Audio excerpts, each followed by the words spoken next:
اللہ الرحمن الرحیم۔ السلام علیکم۔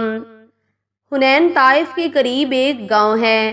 جب اللہ تعالیٰ نے اپنے نبی صلی اللہ علیہ وسلم کے ہاتھوں پر مکہ فتح فرما دیا تو سبھی قبیلوں نے اطاعت قبول کر لی، مگر قبیلہ بنی حوازن اور بنی ثقیف نے اطاعت قبول کرنے سے انکار کر دیا۔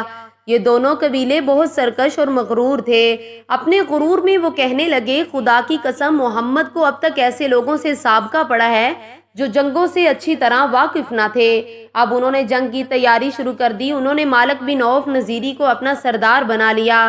جب مالک بن عوف کو سب نے متفقہ طور پر تمام قبیلوں کا سردار بنا لیا تو ہر طرف سے مختلف قبیلے بڑی تعداد میں آ کر لشکر میں شامل ہونے لگے۔ آخر مالک بن عوف نے اپنا یہ لشکر لے کر اوتاس کے مقام پر جا کر پڑاؤ ڈالا۔ ادھر جب حضرت صلی اللہ علیہ وسلم کو خبریں ملی کہ بنی حوازن نے ایک بڑا لشکر جمع کر لیا ہے تو آپ صلی اللہ علیہ وسلم نے اپنے ایک صحابی حضرت عبداللہ بن حدود اسلمی کو ان کی جاسوسی کے لیے روانہ کیا اور رخصت کرتے ہوئے ان سے فرمایا ان کے لشکر میں شامل ہو جانا اور سننا کہ وہ کیا فیصلے کر رہے ہیں۔ چنانچہ وہ بنی حوازن کے لشکر میں شامل ہو گئے، ان کی باتیں سنتے رہے، پھر واپس آ کر نبی کریم کو ساری تفصیلات سنائی۔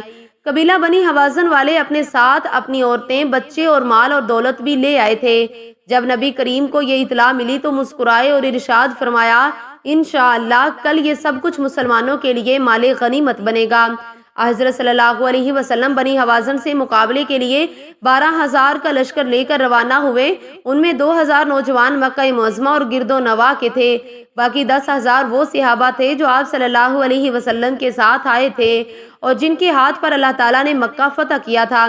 جب اسلامی لشکر دشمن کے پڑاؤ کے قریب پہنچ گیا تو حضرت صلی اللہ علیہ وسلم نے لشکر کی صف بندی فرمائی، مہاجرین اور انصار میں جھنڈے تقسیم فرمائے۔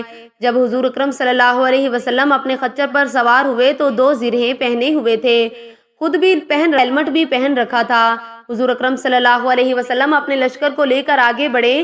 مشرکوں کے لشکر کی تعداد 20,000 تھی اور انہوں نے اپنے لشکر کو پہاڑوں اور دروں پر چھپا رکھا تھا۔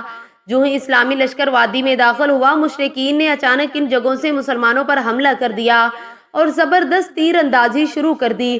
یہ لوگ تھے بھی بہت ماہر تیر انداز، ان کا نشانہ بہت پختہ تھا۔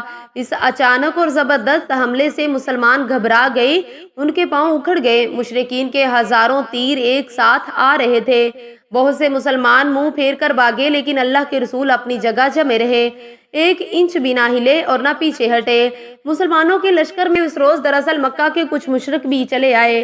یہ مال غنیمت کے لالچ میں آئے تھے۔ جب زبردست تیر اندازی ہوئی تو یہ ایک دوسرے کو کہنے لگے، بھائی موقع ہے میدان سے بھاگ نکلنے کا، اس طرح مسلمانوں کے حوصلے پست ہو جائیں گے۔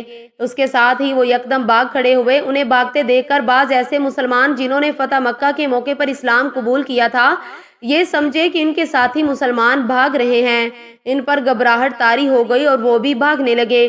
اس طرح ایک دوسرے کو بھاگتا دیکھ سب پریشان ہو گئے، لہٰذا باقیوں کے بھی پاؤں اکھڑ گئے۔ حضرت صلی اللہ علیہ وسلم کے آس پاس صرف چند صحابہ رہ گئے، گویا آپ کے آس پاس صرف 100 کے قریب صحابہ رہ گئے۔ آپ صلی اللہ علیہ وسلم اس وقت فرما رہے تھے، میں اللہ کا رسول ہوں، میں محمد بن عبداللہ ہوں، میں اللہ کا بندہ ہوں اور اس کا رسول ہوں۔